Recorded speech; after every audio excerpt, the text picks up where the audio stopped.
one of the things that made my condition and everything else go crazy during the time of this whole election deals with the constitutionality of the Trump administration. And a very core aspect of that constitutional hellscape that is Trump deals with his capacity to perform core functions of the presidency of the United States and not be have massive conflicts of interest as president. A very big one is the ability to be commander-in-chief and dealing with national security information. When you are indicted for the improper disclosure of national security information, be you in civilian or military, you are no longer trusted to be around national security information until it is completed. In the military, you can lose your commission completely until it is done. You can be suspended until it is done.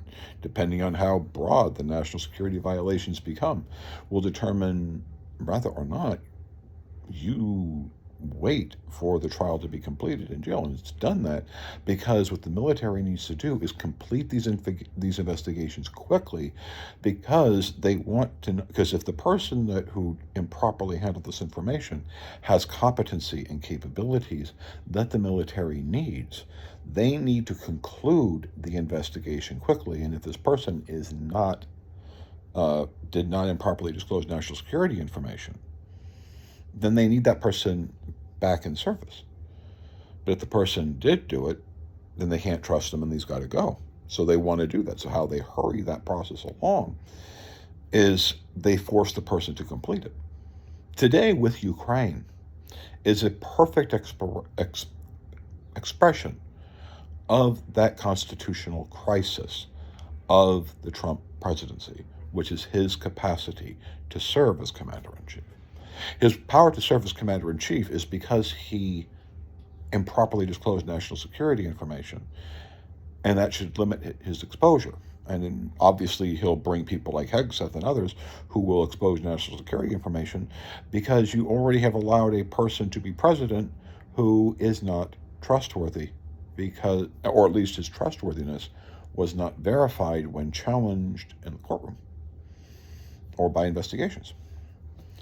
Now, granted, if there was any political consideration to the prosecution, fine, but that should be investigated. That's a question of attorneys and judges to make, not me as a citizen and not you as a citizen. If a person is constitutionally not capable of holding public office, that person simply should not be able to hold public office. And that's why you have things like Quarantoro, where state attorneys generals can challenge the constitutionality of an office holder, and why it is the attorney general that does that and not us is because it stays on a legal question and not the political heat question that every president would have, or every congressman or every senator would have, instead of just staying it strictly on the Constitution and on the law. Well, today, something big happened. Ukraine successfully destroyed over almost 20% of Russia's air capability, the largest blow to Russia's air capability than at any time since World War II. It damaged nuclear submarines, it damaged radar systems, fueling stations, that sort of thing, the capacity for their long-range bombers to reach Ukraine, that sort of thing. So it's a huge blow to Russia's capacity. And you can link down to the video to the guy that does a really excellent analysis of just what was hit and what was destroyed. But Ukraine, like any other situation in this thing, with the president's history, with Trump's history, and Hegseth's history when it comes to Signalgate, they can't be trusted. They can't be trusted to keep it private.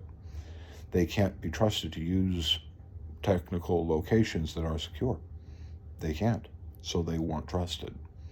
And they weren't consulted, and they weren't communicated to. Ukraine just took the actions and did it with people of whom they could trust, which is NATO. But that's because the United States and its legal leadership I'm sorry. And even you guys in the JAG, this is also, I'm talking to you. I mean, if I was a lawyer, I'd be on this, but I'm not. I'm a guy that goes through a bunch of stuff. But what this comes down to is whether or not he is constitutionally capable of holding the office. Leadership requires subordinates to trust you.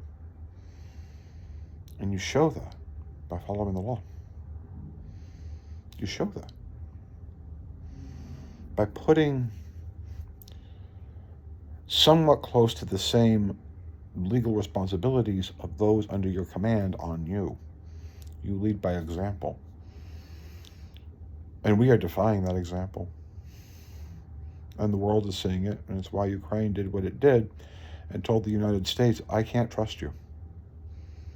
And the reason why I can't trust us has been because since November, our military personnel, our soldiers, our generals, whatever, admirals, whatever, our military personnel has allowed a person to occupy the presidency unchallenged on his constitutional fitness to hold the office because he is unfit, because legally he can't be entrusted with national security information. This is critical. And now Ukraine is telling the United States, we can't trust you.